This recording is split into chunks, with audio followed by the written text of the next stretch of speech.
안녕하세요 여러분, 사트입니다. 오랜만입니다. 네, 너무 오랜만에 업로드를 하는데 근 3-4주간 업로드를 하지 못해서 먼저 죄송합니다. 현생을 살기가 좀 바빴어서 좀 늦었는데 봄이 되고 나서야 이렇게 영상을 찍으러 나왔습니다. 오늘은 뭐 DIY 이런 거 아니고 오늘은 제가 i30의 장단점을 이야기해보려고 합니다. 네, 먼저 첫 번째 장점으로는 코너링.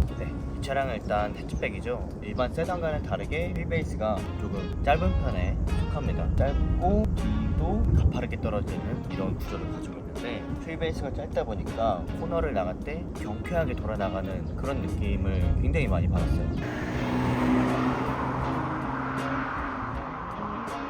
평소에는 속도를 과하게 내지 않고 일반 평균 속도를 유지하면서 연비를 높이려고 하는 주행을 많이 하는데, 이제 나갈 때 고속도로를 인터체인지로 나갈 때 램프를 거의 타게 되는데, 램프는 거의 시계 방향으로 이렇게 쭉 도는 그런 모양이 많잖아요. 그때는 이제 램프 진입 전에 미리 최소한의 감속을 해놓고 진입하는 편인데, 코너 시에 브레이크를 따로 밟지 않으려고 하는 편이에요. 그럴 때 이전에 타던 차량은 아반떼 AD였는데 그 차량은 조금 코너 돌아나가기가 이 차랑 비교했을 때 조금은 경쾌한 느낌은 없다. 근데 이 차량을 돌았을 때는 조금 경쾌한 느낌이 좀 나는 편으로 생각이 들고, 그리고 느끼는 장점 중에 하나입니다. 이 같은 이유는 물론 여러 가지 복합적인 것들이 많이 적용이 돼서 그럴 텐데, 뭐 휠의 사이즈, 뭐 차량의 무게, 또는 브레이크 시스템, 서스펜션 차이 이런 걸 복합적으로 다가오기 때문에 뭐 여러 면을 생각해야 되지만, 저는 그 중에 제일 큰 게 이 휠베이스가 짧은 게 가장 큰 부분을 차지한다고 생각합니다. 두 번째 장점으로는 연비입니다. 아직은 날씨가 엄청나게 풀리지 않아서 밤에는 연비가 높게 측정이 되진 않지만, 지금 겨울철 주행을 해봤을 때 고속과 도심의 복합 연비로 17에서 18 정도로 나오는 게 측정이 됐습니다. 이건 물론 복합 연비고, 도심 주행을만 했을 때는 겨울철에는 13에서 14 정도로 낮게 측정이 되더라고요. 또는 이제 고속 주행만 한다 치면 20까지도 찍기는 찍었습니다. 그리고 이제 제가 봄에도 운전을 해보고, 그리고 이제 겨울에도 운전해보고, 여름에도 운전을 해봤잖아요. 근데 확실히 더운 날, 조금 날씨가 많이 풀린 날은 연비가 대폭 상승을 하는 것 같습니다. 고속도로를 주행했을 때 20 이상까지 가볍게, 제가 무리한 컨트롤을 하지 않더라도 가볍게 찍어나가는 걸 볼 수 있었어요. 그만큼 이제 1.6 터보, 1.4나 이렇게 1.2도 있지만 1.6 터보 치고는 연비가 준수하게 나오는 편이라고 생각합니다. 뭐 이런 거에 대해서 차량의 무게도 가볍기 때문이지 않을까?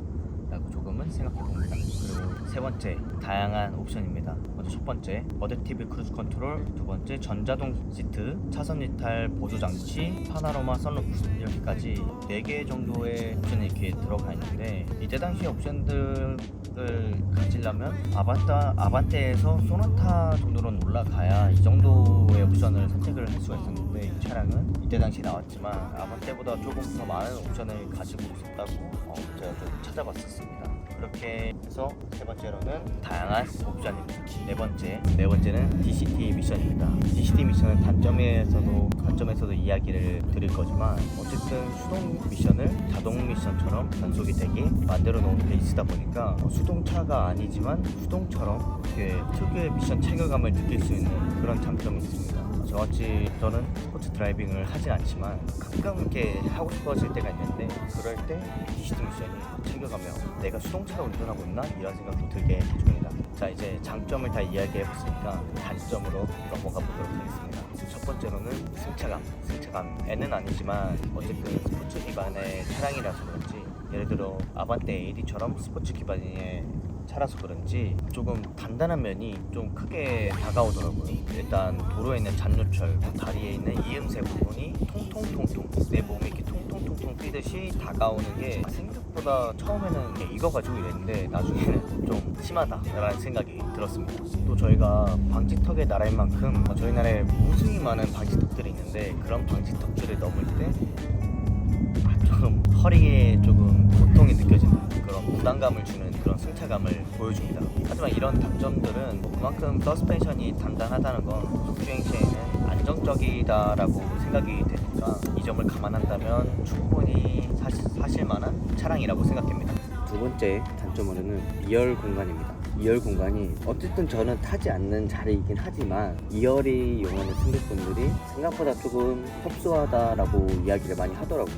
일단 동호회 분들이 기변을 하는 이유 중 가장 큰 것 중 하나가 가족의 구성원이 늘어났을 때 아이가 생겼다고 볼 수 있는데 아이가 생겨서 이제 2열에 카시트를 장착하거나 뭐 이래야 될 상황에 공간이 너무 조금 여유롭지는 않다라고 하시더라고요. 그래서 많이 기변을 하신다고 이제 이야기들 많이 올라오는 걸 봤는데 4인이 만약에 그 아이들이 나중에 좀 커서 청소년이 되고 이러면 정말 이 차량을 유지하기는 쉽지 않을 거라고 저는 생각이 됩니다. 그리고 최근에 친구가 이제 제 2열을 살짝 앉아봤었는데 그 친구가 그러더라고요. 너 차에 2열을 타면 조금 울렁거린다, 그리고 토할 것 같다, 이런 느낌을 피드백을 주기도 했고, 넌 2열 시트에 누구 태우기 미안해서 어떡하냐 라고 하더라고요.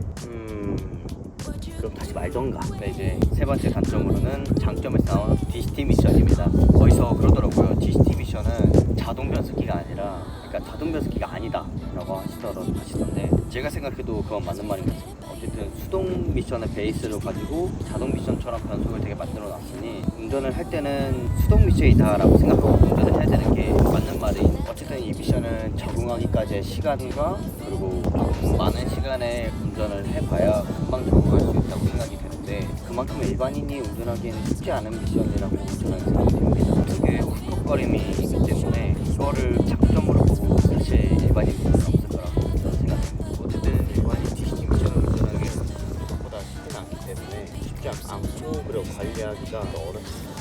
수단 미션, 짝수단 미션 이렇게 구성이 되어 있는데 이제 정비소를 찾아가셔서 클러치 잔여량도 미리 확인을 하시고 구매를 하셔야 나중에 큰 돈을 들이지 않기 때문에 이 점은 꼭 주의해서 이 차량을 구매하시는데 도움이 됐으면 좋겠습니다. 추가로 미션 보증이나 엔진 미션 보증이 충분히 남아있는 차량을 구매하시는 걸 저는 추천드립니다. 네, 어쨌든 오늘 이렇게 아이셔티 N라인 16,000km 타고 나서 장단점을 이야기해보았는데 제가 놓친 부분이나 이런 부분들도 있을 수도 있으니까 이 점 양해해서 시청하셨으면 좋겠습니다. 아이셔티 N라인 이제 매물도 찾아보기 힘든데 구매 예정이시라면 빠르게 개수를 하는 걸 추천드리겠습니다. 그럼 저는 영상에서 뵙겠습니다. 빠르게 올리겠습니다. 그럼 안녕.